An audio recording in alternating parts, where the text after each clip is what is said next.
mammoth tsunami strikes the eastern seaboard, from Maine to the Florida Keys. It would be a disaster film of epic proportion. Here we sheer devastation, mass, loss of life, and destruction. Thousands injured or killed. Hundreds of thousands homeless. We saw this in Katrina, very similar here. It would take years for this area to recover. Some scientists believe this catastrophe could happen one day. But how? It's like a detective trying to find small pieces of a puzzle. The clues are hidden deep beneath the earth. To reveal them, we will tap the latest scientific revelations and see our planet like never before.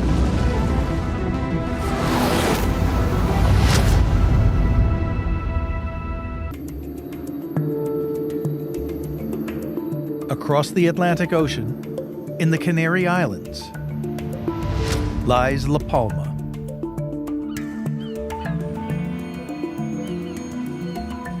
Famed for its magical scenery, La Palma is a tourist paradise. This tiny island is barely a fourth the size of the smallest U.S. state. Yet some experts believe it could one day unleash a tsunami that would devastate the eastern seaboard. But how? The first clue is found as we use seismic data to gaze deep beneath the island.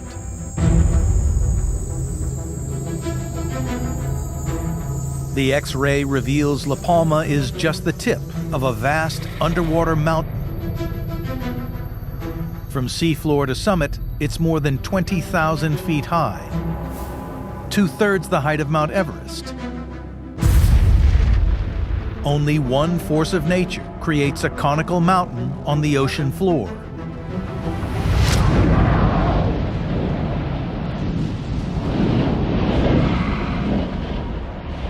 I have a really vague recollection of seeing a volcanic eruption on television as a really small kid. And it was the 1971 eruption. That year, La Palma's volcano Tenaguilla exploded into life. My parents just got the first television, and I remember being quite fascinated by this.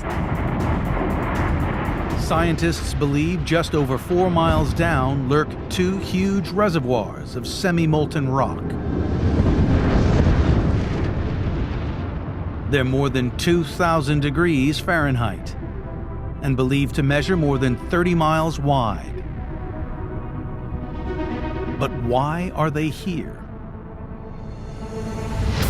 Geologists are convinced a colossal column of heat, called a mantle plume, rises from the superheated interior of the Earth.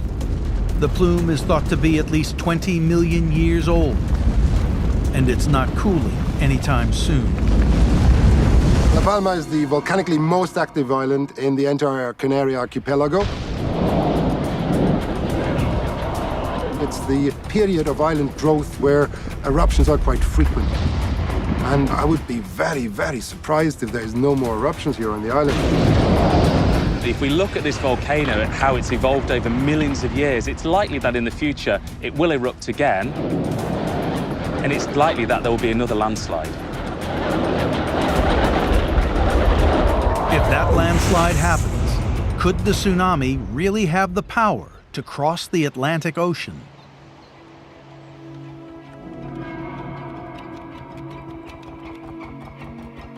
Tsunami expert Professor Stefan Grilli models a worst-case scenario. This model is a 3-dimensional video simulating the collapse. The worst-case scenario would be 450 kilometers of material from the volcano would slide into the ocean. That's a landslide the size of 180,000 Great Pyramids. That would cause massive waves. Those waves near the volcano could reach 1,000 meters.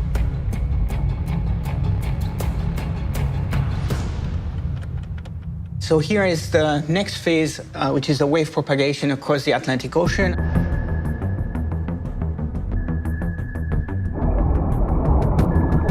We are reaching about 3 hours here. Moving very, very fast, the speed of a jetliner, about 500 miles an hour. And now it's about to reach the US East Coast. Now another zoom on Atlantic City shows you the impact itself, causing an inundation that could reach 8 to 10 meters. So a lot of flooding, and the flooding penetrates inland quite a bit of distance. And this is not just a single wave. So you would have multiple waves, and the tsunami impact lasts for tens of minutes, maybe hours. Depending on where you are on the East Coast, the impact will occur between 7 and 12 hours after the collapse.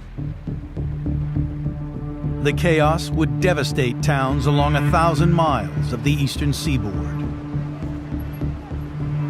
So here on the left is the envelope of maximum inundation along the coast. So you can see 14 states from Florida all the way to Maine being impacted by the tsunami. On Long Island, it's reaching about 8 meters.